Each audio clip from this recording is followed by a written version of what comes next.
నా పని నాకే జరిపోతుంది, సుషితులకు అందరికి ఎందుకో ఏమన్నా తెలియదు, ఇదేం పని చేస్తాను ఏం లేదు, వాళ్ళ ఆయన చేస్తే కూర్చొని తింటుంది అనేసి అని అంటారు. మా ఆయన నాకు చెప్పితే పక్కింటిలో పెడతాడు, నాకు పెట్టకపోతే నాకు తెలియని ముచ్చట. కానీ ఇది నా పని ఎవరు చేస్తారు మరి? వీళ్ళు మాట్లాడేటోళ్ళందరూ మా ఇంట్లో పని మనిషిని ఇట్లా పెట్టిరో ఏమో మరి నాకు తెలియకుండా. మరి లేకపోతే నేను చేసే పని వీళ్ళకి నాకు ఏమైనా జీతం ఇస్తాలో మరి? నా పిల్లలకే కదా నేను చేసేది, మా ఆయన కూడా చేసేది పని నా పిల్లల కోసమే కదా, ఆయన పిల్లలే కదా. మరి సుషితులకు అందరికి ఎందుకు అంత కళ్ళుకుంటూ నాకు తెలియదు, నాకు అర్థం కాదు. సుషితుల గురించి నాకెందుకు లేదు కానీ అనేటోళ్ళ గురించి మాట్లాడతాను నేను మాత్రం. ఈ సుషితులకు వర్తియదు, అనేటోళ్ళకి మాత్రమే వర్తిస్తుంది.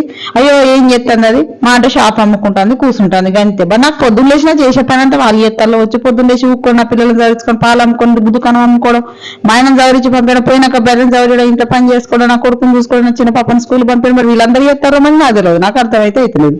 అదేందో మరి ఏం చేస్తుంది అది? దుకాణం ముందర కూర్చుంటాను ఏం చేస్తుంది అది? మరి దుకాణం ముందర కూర్చోకపోతే నేను పోయి పక్క వాళ్ళ ఇంట్లో కూర్చుంటే బాగుంటది కదా. మరి నా పని నేను చేసుకుంటాను కదా, మరి ఒకళ్ళ ఇంట్లోకి పోయితే నేను కూర్చుంటలేను.